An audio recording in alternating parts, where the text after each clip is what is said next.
복된 사람입니다. 아멘. 오늘 성경 말씀은 예수님과 제자들의 마지막 날 밤입니다. 예수님께서는 제자들과 최후의 만찬을 하셨어요. 우리가 잘 아는 라스트 서프라는 그 그림 보셨죠? 그 그림은 그리기 쉽게 이제 한꺼번에 일렬로 그렸지만 또 그런 건 형식은 조금 틀립니다. 그림일 뿐이에요. 자, 그 최후의 만찬을 이렇게 하시고 이제 두 가지 예언을 하십니다. 두 가지 예고를 하죠. 첫 번째 예고는 가룟 유다가 나를 배반할 것이다. 그리고 두 번째는 뭡니까? 베드로가 나를 3번이나 부인할 것이다. 그 유명한 네가 다 굴기 전에 3번 나를 부인하리라. 이 예고를 하셨습니다. 그러고 난 뒤에 아무 일도 없으시다는 듯이 어디로 갔습니까? 겟세마네 동산으로 올라가셨어요. 그곳에서 제자들과 함께 기도하셨습니다. 예수님은 어떻게 기도하셨어요? 땀이 핏방울이 되듯이 정말 애절하게 기도하셨어요. 근데 그 기도가 끝났을 때 어떤 일이 있었습니까? 우리가 기도 끝나면 응답이 와야 되잖아요. 그런데 응답이란 게 그렇게 오지 않고 어떻게 합니까? 사랑했던 제자 가룟 유다가 예수님을 배신해서 군인들을 데리고 와서 예수님을 잡아갑니다. 예수님을 잡아갈 때 어떻게 합니까? 제자들 모두가 다 도망갑니다. 베드로가 뭐라고 그럽니까? 여러분 22장 읽어오셨죠? 제가 문자를 보냈습니다. 읽어오시라고. 저 읽는 거 보면 그 중에 보면 내가 죽는데 정말 감옥에까지 갈 때라도 죽는 데까지 갔더라도 제가 주님을 배반하지 않겠습니다. 라고 했던 베드로가 이렇게 제일 먼저 도망갑니다. 도망가던 베드로가 혹시나 싶어서 뒤를 돌아봤어요. 그래도 양심은 있어가지고. 그런데 우리 예수님께서 어디로 끌려갑니까? 군인들에게 끌려서 대제사장 집으로 끌려가는 거예요. 그래서 어떻게 합니까? 베드로도 도망가다가 멀찍이 따라갑니다. 오늘 보십시오. 54절을 보면 멀찍이 따라가는 거예요. 베드로의 마음과 예수님의 마음이 얼마나 멀어졌다는 것을 알려주는 내용이에요. 멀찍이 따라갑니다. 왜요? 들키지 않으려고. 예수님은 대제사장 집 안으로 들어갔어요. 그 대제사장 집 안에는 마당이 많은데 바깥 마당이 크고 안에 작은 마당이 있어요. 작은 마당에서 예수님은 신문을 당하시고 베드로는 바깥 마당 앞에 있는 문까지 도착했어요. 바깥에 문에 도착하니까 경비가 삼엄한 거예요. 들어가려고 해도 그냥 못 들어가겠어요. 그렇게 또 밤은 깊어가고 이렇게 있는데 밤은 깊어가고 너무너무 추워집니다. 상당히 춥습니다.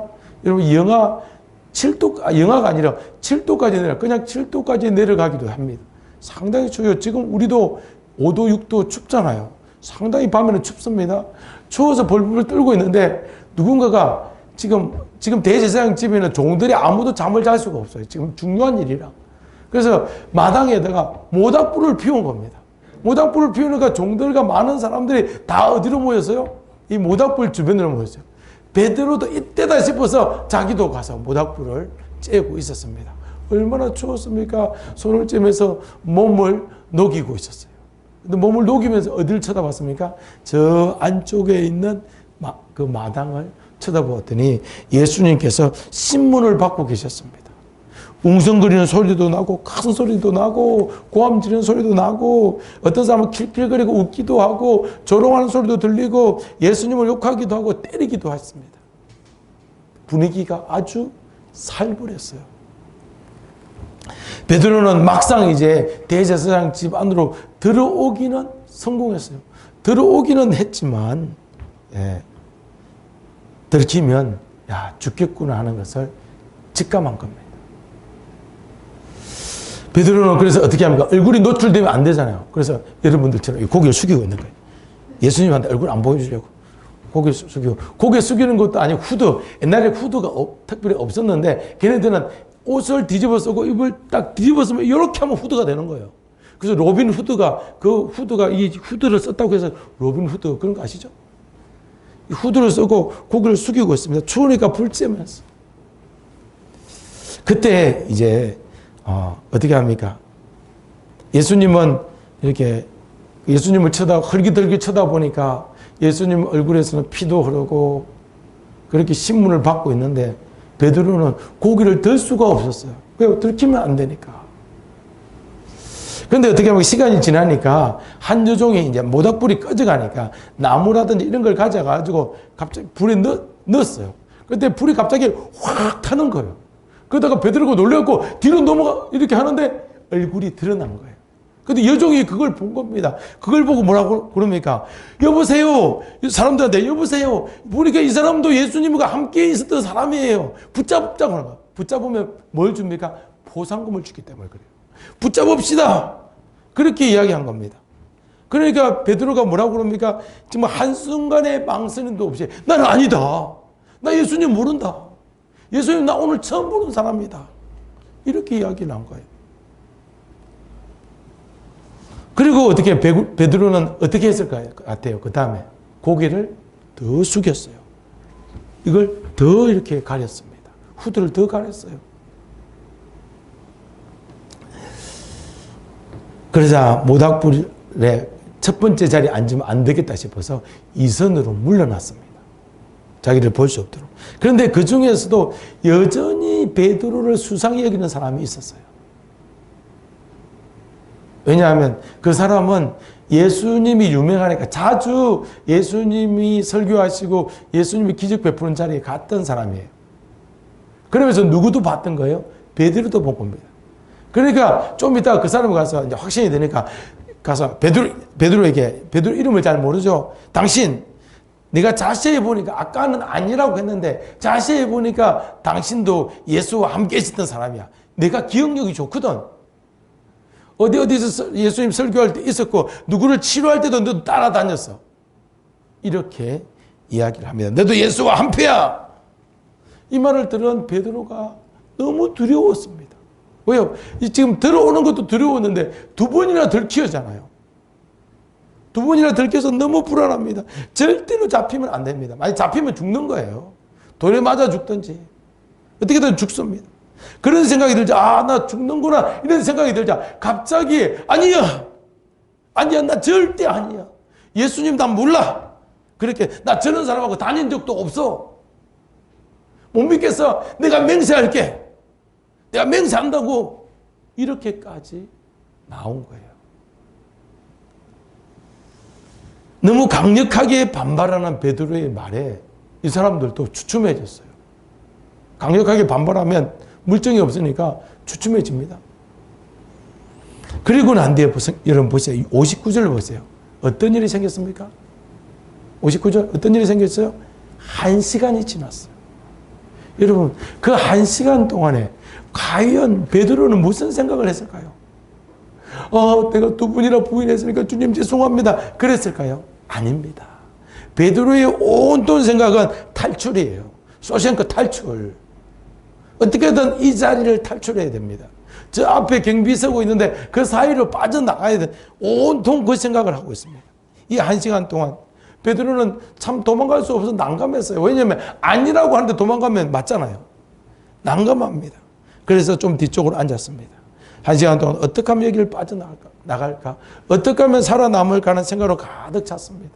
잡히면 매를 맞고 반쯤 매를 맞고 죽을 수도 있고 돌에 맞아서 죽을 수 있고 내가 죽으면 우리 가족들은 어떡하지? 뭐 이런 생각이 머릿속을 가득 메우고 있습니다. 빨리 도망가고 싶었고 그 자리를 뜨고 싶었어요. 그렇게 빠져나갈 궁리를 하고 있는데 어떤 한 사람이 와가지고 큰 소리로 하는 겁니다. 이 사람아, 너 갈릴리 사람 맞지? 너 억양 봐라. 갈릴리 사람 맞다. 진짜 갈릴리 사람 예수와 너도 한패야. 너도 그 같은 도당이야. 그렇게 외쳤습니다. 왜 이 사람이 이렇게 장담하고 확신합니까? 이 사람은 누구냐 하면 몇 시간 전에 서너 시간 전에 베드로를 만났던 사람입니다. 이 사람이 누구냐면 베드로와 예수님이 하고 겟세마네에 있을 때 가룟 유다와 함께 예수님을 체포하러 갔던 잡으러 갔던 대제사장의 종 말고의 친척이었어요. 이 말고는 종들 중에서 싸움 잘하는 종들이 있습니다. 예? 몸짱들이 있어요. 그래서 이 몸짱인 말고가 제일 앞장서서 갔어요. 그리고 가가지고 이 가룟 유다가 이제 예수님하고 포옹하고 이렇게 하는 거 보고 딱 알았어요. 그러고 난데 칼을 들고 예수님을 잡으려고 제일 먼저 달려간 사람이 말구였어요. 그런데 말구가 잡으러 오니까 수제자 누굽니까? 베드로가 칼을 빼서 쳤어요. 그러니까 어떻게 하죠? 어쭈 탁 피하다가 머리를 칼로 내리치니까 탁 피하다가 귀가 잘린 거예요. 저는 지금까지 성경을 읽고 있으면서 베드로가 본때를 보니 우리 예수님 잡으면 귀를 잡고 탁 잘랐다고 생각했어요. 그런데 성령께서 저한테 가르치는 것은 그게 아니에요. 베드로가 칼을 가지고 예수님 잡으러 온 사람을 죽이려고 목이나 이쪽으로 공격하려고 할 때 잘못 말고도 잘 피한 거예요. 피하려다가 귀가 잘린 거예요. 성령께서 저에게 알려주셨어요. 누가 가만히 있어봐. 길을 베어갈 때까지 기다리는 사람은 어디 있어요? 아무리 베드로가 칼을 잘 쓴다고 해도 그러지는 않습니다. 그런데 갑자기 예수님께서 길을 주어가지고 붙여서 고쳐주는 거예요. 그 모습을 자기 조카가 귀가 떨어진 것을 본 것을 누가 본 거예요? 친척이 본 거예요. 같이 가가지고. 그래서 내가 그때 봤다. 내가 정확하게 봤다. 너 이렇게 했지. 내가 정확하게 봤다. 이렇게 말하면서 우리 얘 붙잡읍시다. 붙잡으면 보상금이 엄청나다. 붙잡읍시다. 이렇게 이야기가 나온 거예요. 그러나 베드로가 또 소리를 질렀습니다. 무슨 말이냐? 나는 이 사람 모른다. 나는 저 사람의 제자가 아니야. 저 사람하고 다닌 적도 없어. 그러면서 이제는 뭐까지 하냐면 저주까지 합니다. 아까는 뭐 했어요? 맹세를 했어요. 이번에 뭐 하고 있죠? 저주까지 하면서 모르다고 합니다. 강력하게 부인합니다. 모른다 하고 있을 때 예수님을 저주하고 있을 때 멀리서 꽃기요 하는 소리가 두 번 들려왔어요. 그리고 꽃기요 하는 소리와 함께 그 소리 직전에 어디를 쳐다봤냐면 베드로는 우연히 안쪽 마당을 쳐다봤습니다. 저 안쪽 마당에 누가 있습니까? 예수님이 신문을 당하고 있어요. 신문을 당하고 있는데 놀랍게도 쳐다봤는데 손가락질하면서 쳐다봤는데 예수님이 나를 쳐다보고 있는 거예요. 베드로를 쳐다보고 있는 거예요. 눈빛이 이렇게 마주친 겁니다. 베드로의 눈빛과 예수의 눈빛이 마주쳤습니다. 그 순간에 이 베드로는 총알처럼 경비병이 잡을 수 없는 그 속도로 그 마당을 이 모닥불이 활활 타고 있는 이 마당을 빠져나갔습니다. 빠져나가서 통곡하기 시작했어요. 예수님의 말씀이 생각나서 통곡하기 시작했어요. 불과 많이 지나면 5시간, 6시간밖에 안 지난 이때 왜 내가 그때 큰 소리 쳤으면서 이 예수님을 부인했을까? 통곡하고 또 통곡했습니다. 사랑하는 여러분, 아무리 그래도 그렇지 사람이라면 5시간 전에 서너 시간 전에 그렇게 예수님이 예고까지 해주시는데도 어떻게 예수님을 배반할 수 있습니까? 이런 사람을 우리가 인간이라고 할 수 있겠습니까? 송아지도 강아지도 주인을 때려도 주인을 떠나지 않는데 이 사람이라고 하는 인간이 도대체 베드로가 수제자라고 하는 베드로가 이러면 되는 겁니까? 그러면 왜 베드로가 스승을 배반했을까요? 이게 중요합니다. 왜 그랬을까요? 베드로는 예수님을 정말 대단하게 생각했습니다. 헤로드 왕보다도 더 권세가 많고 능력도 많다고 생각했습니다. 왜냐하면 죽은 자도 살렸잖아요. 죽은 자도 살렸습니다. 죽은 자 몇 명이나 살렸어요.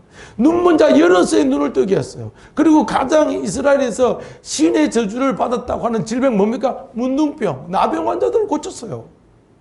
많은 사람을 고쳤습니다. 그리고 눈먼 자를 눈을 뜨게 했죠. 중풍병자를 고쳤죠. 수많은 사람을 치료해 주셨습니다. 그리고 또 아주 호쾌한 일이 있었어요. 대제사장들과 사두개인들이 와가지고 예수님을 말꼬리 잡아서 이렇게 고소하려고 하는데 예수님은 아주 멋지게 그들을 물리치는 모습을 보고 완전 진짜 팬이 된 거예요. 왕팬이 된 겁니다. 누굽니까? 오늘 베드로가 예수님의 왕팬이 됐어요.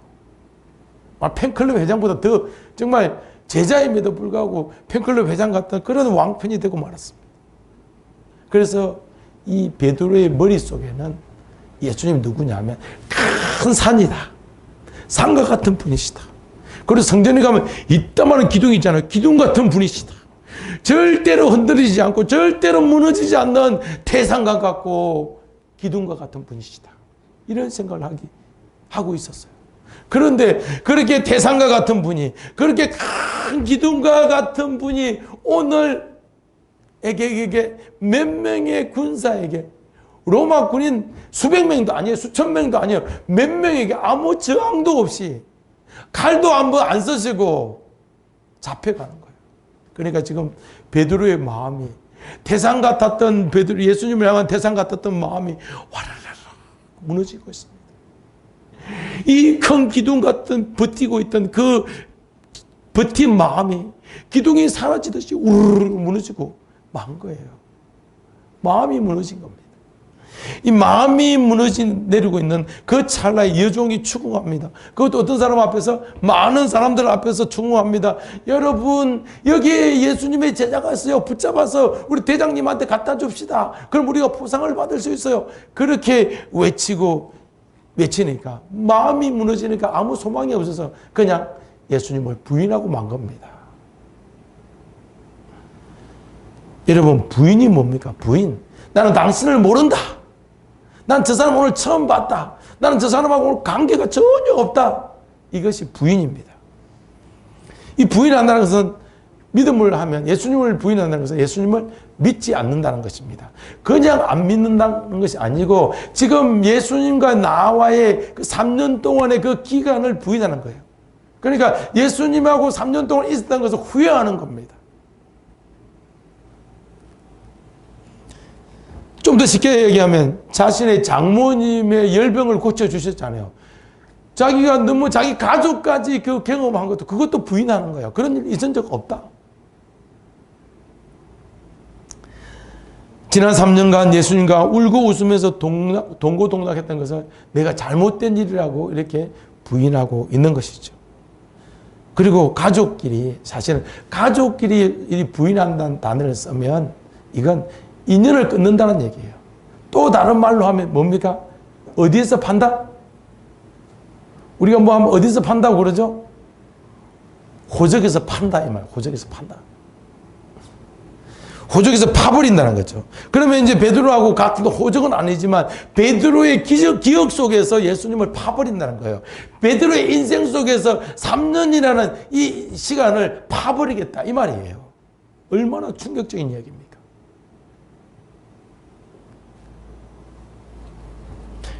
그러니까 오늘 이 베드로가 이렇게 강력한 뉘앙스로 말하니까 이 여종들이 이렇게 우물쭈물하고 물러난 거예요.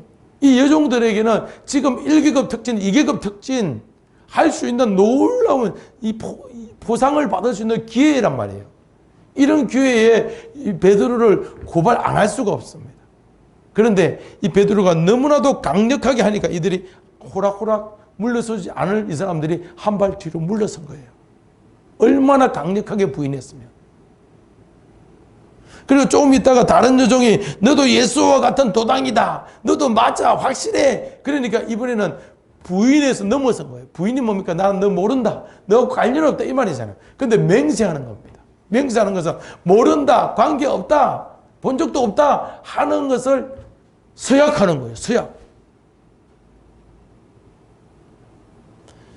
베드로가 살던 시대에, 예수님이 활동하던 그 시대는요, 사람들이 말할 때 내 말을 안 믿어주잖아요. 나 진짜 그런 일 있어서, 에이 못 믿겠어. 그러면 어떻게 해요? 나 하나님 앞에서 맹세해. 그래서 조그만 일도 뭐 하면 하나님 앞에서 맹세해. 하나님의 이름을 너무 사람들이 어떻게 합니까? 가볍게 여기는 거예요. 10계명의 세 번째 계명이 뭡니까? 하나님 이름, 여호와 이름을 망령되이 잃지 말라. 이 망령되이 잃지 말라고 그러는 거예요. 그러니까 그 말씀을 알기 때문에 예수님께서 제자들에게 뭐 하지 말라고 그러죠? 맹세하지 말라고 그럽니다. 여기 맹세하지 말라는 것은 하나님 이름으로 맹세하지 말라는 거예요. 뭐 가족끼리 너 뭐 이렇게 맹세, 아버지 이름 걸고 맹세할 수 있는 이런 걸 할 수 있어요. 근데 사람들은 아버지 이름 걸고 맹세하면 진짜 엄숙히 여기면서 하나님 이름 걸고 맹세하면 막 어겨도 되고 이렇게 가볍게 생각하는 거예요. 그 예수님이 맹세하지 말라고 그러는데 오늘 맹세하지 말라고 하는 그 예수님 앞에서 내가 조금 전에 한 말 거짓이 아니다, 진짜다, 맞다, 그 서약하면서 맹세하고 있는 겁니다. 맹세하지 말라는 그 서성 앞에서 그 서성님이 말했는데 그 서성을 부인하는 맹세를 지금 베드로가 예수님 앞에서 하고 있다는 거예요. 히브리어로 맹세란 말은 세부화입니다. 세부화는 7이라는 뜻이에요. 숫자 7이라는 뜻입니다. 히브리에서 이스라엘에서 이 숫자 7은 완전수, 언약의 수, 그런 완벽한 숫자로 이렇게 여겨졌습니다. 그러니까 맹세란 말은 숫자 7과 더불어서 엄중함, 신중함을 포함하고 있어요. 그러니까 맹세한 것은 반드시 지켜야 했습니다. 근데 만약에 맹세를 어기면 하나님의 이름으로 맹세한 것을 어기기 때문에 벌을 받아야 했어요. 그들은 보통 맹세할 때, 나 맹세, 우리나라 맹세하면 가슴에 손을 얹고 하잖아요. 걔네들은 하늘을 향해서 손을 들고 오른손을 드는 거예요. 왼손은 안 듭니다. 왼손 들면 왼손은 거짓말을 할 수 있다 이렇게 하니까 오른손을 들고 맹세합니다. 뭐라고 베드로가 맹세했을 것 같습니까? 내가 지금 나는 저 사람 모른다, 저 사람하고 관련 없다, 예수님 지금까지 만난 적도 없다, 이것이 거짓말이라면 하나님께서 내게 벌 위에 벌을 내리기를 원합니다, 이렇게 하는 거예요. 그 지금 누굽니까? 베드로가 지금 많은 사람들 앞에서 오른손을 들고, 권능의 손 오른손을 들고 내가 지금 예수님 모른다, 확실히 맹세한다, 이 맹세를 서약을 하고 있는 거예요. 누구 앞에서요? 많은 사람들이 보는 앞에서 말입니다. 맹세까지 하니까, 그것도 오른손까지 들고 맹세하니까 그들은 믿을 수밖에 없었습니다. 우리가 어제 큐티했던 히브리서 6장 말씀, 6장 16절 말씀, 그때 상황을 알려주고 있어요. 이렇게 맹세는 그들이 다투는 일의 최후의 확정이다. 그러니까 맹세하면 끝이에요. 맹세하면 그 사람 말 안 믿어줘요. 결과가 나올 때까지. 확정이니까. 그런데 이번에는 직접 베드로의 얼굴을 본 사람이 나와서 말합니다. 몰아붙이죠. 너는 틀림없이 그 자리에 있었다. 내가 봤다. 내 친척 말고가 기가 잘려 나갈 때 내가 그 옆에 있었다. 좀 전에 너도 나 봤지 않느냐. 그러면서 몰아붙입니다. 베드로가 이제는 너무나 확실한 정인이 나타나서 이대로는 안 되겠구나 생각합니다. 베드로가 위기에 빠졌어요. 붙잡히기 일보 직전이에요. 잡히면 죽기 일보 직전입니다. 심각한 위기에 처했습니다.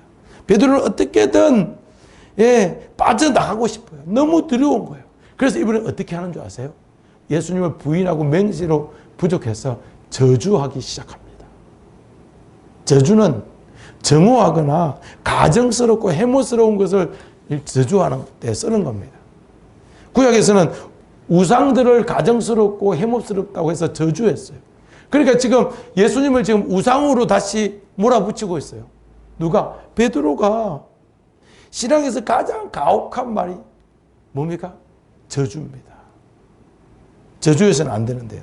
그래서 교회 역사에서 저주한다는 것은 우리 공동체에서 공동체 바깥으로 퇴출할 때 쓰는 것이 저주예요. 너는 우리 공동체에 이제 필요가 없어, 나가! 우리나라 말로 호적을 파는 거, 그런 게 저주란 말이에요. 그 저주를 지금 하고 있습니다. 누구 앞에서요? 많은 사람들이 보는 앞에서. 그러면 저주는 어떤 방식으로 하냐? 이게 중요합니다. 이스라엘에서는 저주를 반드시 욕을 하면서 합니다. 저주하는 방법 2가지가 반드시 들어가야 욕이 됩니다. 가장 큰 욕. 무슨 욕입니까? 뱀의 자녀다. 너는 뱀의 자녀다. 부드러운 말로 하는 거예요.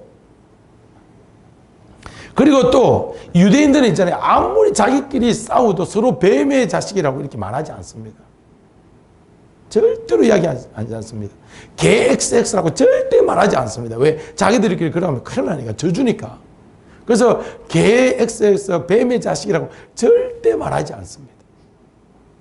그런데 저주하면 어떻게 해요? 저주하면 그 말을 씁니다. 우리 예수님이 바리새인들과 사두개인들에게 뭐라고 저주하십니까? 독사의 자식들아. 이렇게 저주합니다. 이게 완전한 저주. 그러니까 그들이 완전 저주를 받으니까 예수님을 죽이려고 달려드는 거예요. 자, 사랑하는 여러분, 지금 그 저주를 예수님께서 독사의 자식들하고 이런 그 바리새인들과 사두개인들에게 했는데, 지금 그 저주를 베드로가 누구에게 하고 있습니까? 예수님에게 하고 있어요. 그 욕을 지금 베드로가 예수님에게 하고 있습니다. 왜요? 자신을 체포하려고 하는 사람들에게, 왜요? 내가 이 저주까지 하면서 봐라, 나는 모른다, 이 부인하는 것을 정당화시키기 위해서.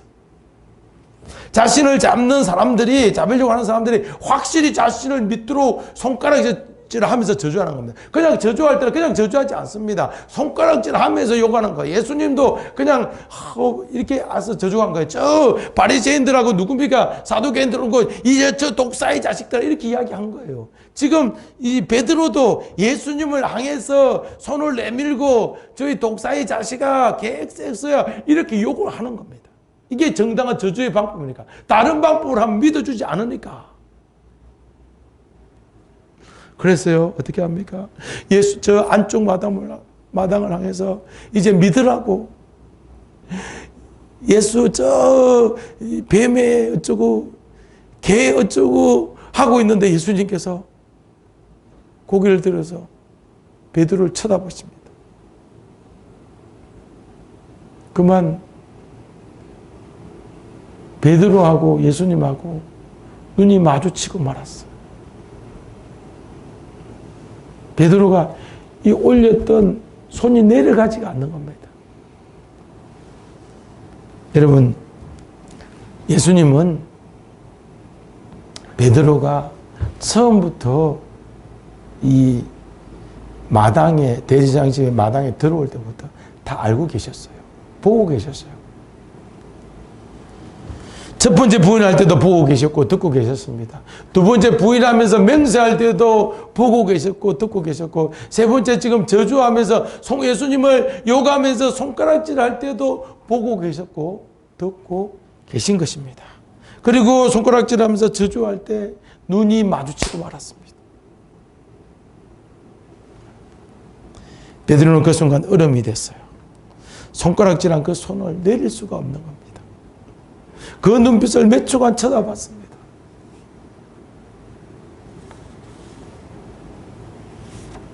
저도 말씀을 준비하면서 성령님, 저도 그 눈빛 보고 싶어요.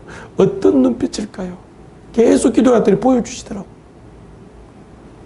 제가 본 예수님의 얼굴은 정확하게 모르겠어요. 그냥 희미하게 보이는데 왼쪽 눈 이쪽이 퉁퉁 부었어요.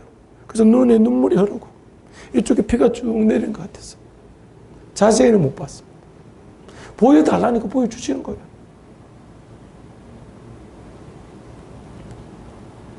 지금 자신이 예수님을 부인하고 맹세하고 저주하고 하는 것을 다 보고 들으면서도 예수님께서 나를 쳐다보는, 베드로를 쳐다보는 눈빛은 너 이제 오늘 죽었어, 저주하고 정오하고 원망하는 눈빛이 아니었어요. 제가 본 눈빛도 그랬어요. 아주 다정한 사랑의 눈빛이었어요.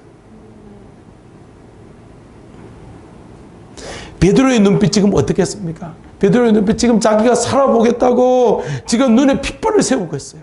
부릅뜨고 있습니다.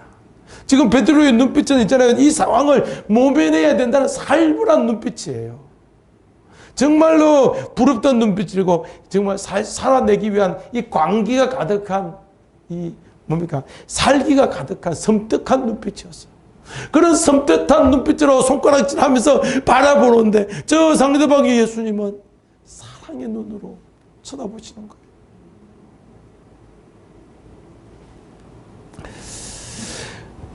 그래서 사랑하는 제자를 향한 그 애절한 눈빛, 제자의 그 영혼까지 사랑하는, 영혼을 사랑하는 눈빛. 베드로가 예수님의 눈빛을 마주치는 순간 손을 내릴 수가 없었고 그 눈빛에서 주는 메시지를 읽은 거예요.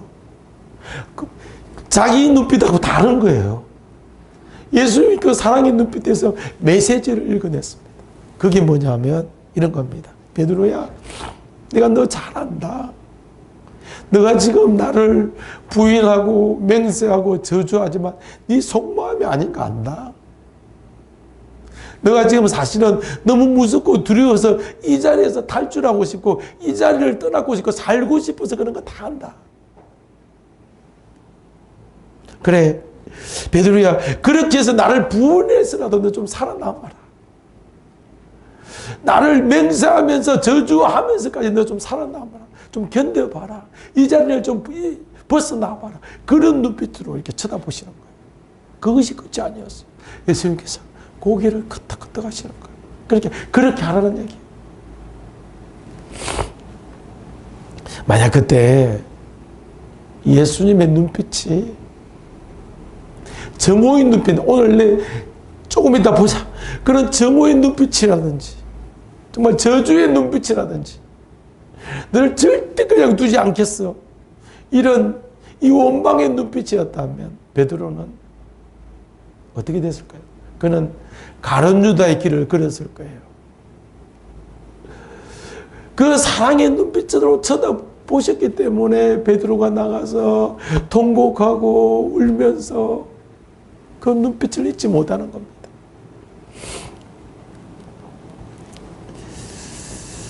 예수님께서는 그런 제자를 향해서 내가 다 알고 있다 하는 그 사랑의 눈빛을 주셨습니다. 사실 예수님을 배반한 가룟 유다보다도 베드로가 더 악랄해요. 가룟 유다가 배반한 것은 예수님밖에 몰랐어요. 그런데 베드로는 많은 사람들 앞에서 배반을 했어요. 그것도 예수님 앞에서 예수님 모르기가 아니라 예수님이 아는 가운데, 보는 가운데, 예수님이 두 눈 뜨고 쳐다보고 가운데, 다 듣고 있는 가운데 배반을 했어요. 부인을 했어요. 그게 더 나쁜 거예요. 가룟 유다보다 더 나쁜 베드로였지만 우리 주님의 눈빛은 다정한 눈빛이었습니다. 할렐루야. 사랑하는 여러분, 우리도 살다 보면 예수님을 부인할 때가 있어요. 예수님을 모른다고 부인하고 맹세하고 저주할 때가 있습니다. 그때가 언제일까 생각해 보았습니다.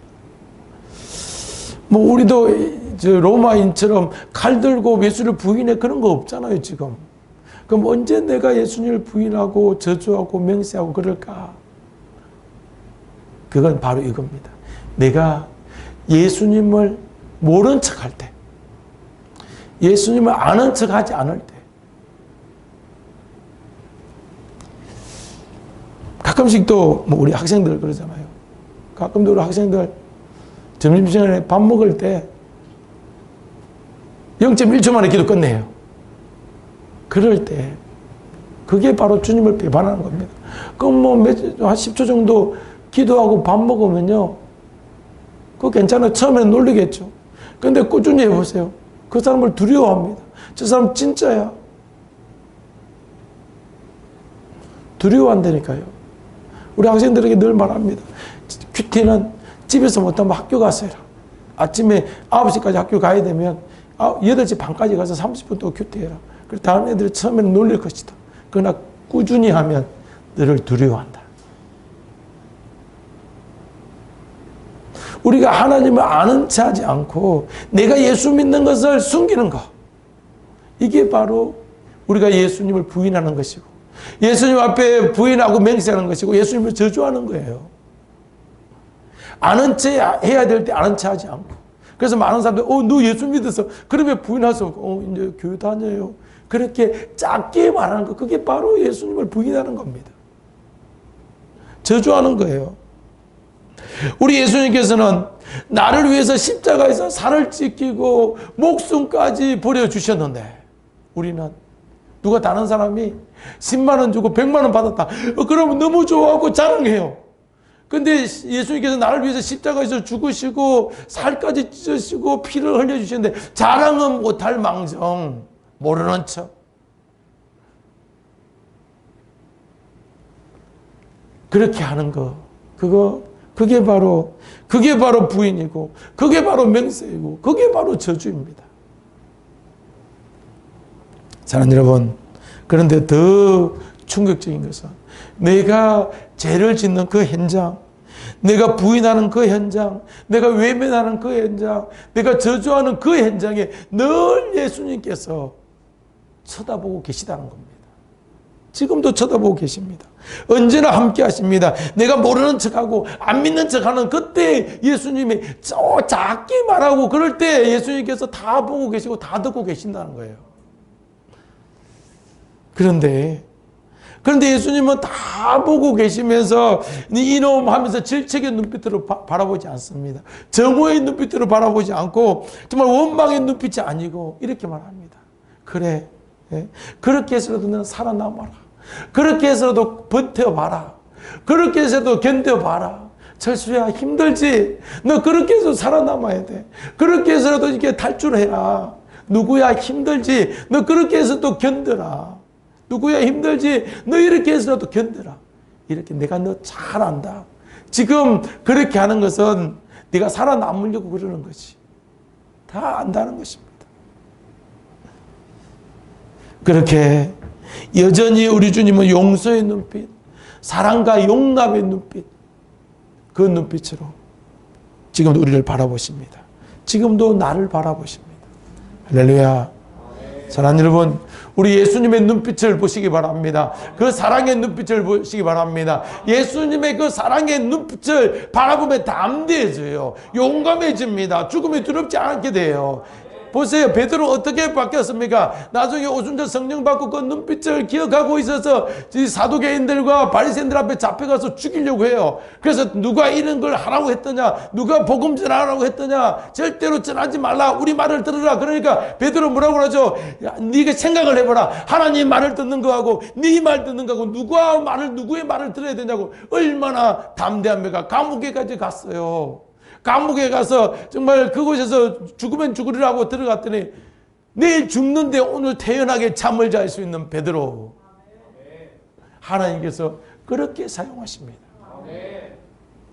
사랑하는 여러분, 예수님의 눈빛을 보시기 바랍니다. 예수님을 눈빛을 보는 사람은 질병을 이겨야 됩니다. 예수님의 눈빛을 보는 사람은 지혜로워지는 거예요. 예수님의 눈빛을 보는 가정은 있잖아 평안해집니다. 더 부유해집니다. 그 가정은.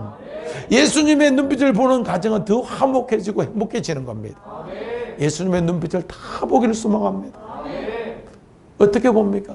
보여달라고 하시고 예배 시간에 저의 눈빛을 보든지 아니면 예배 시간에 성령께서 여러분을 바라보는 그 눈빛을 보시기를 주님의 이름으로 축복합니다.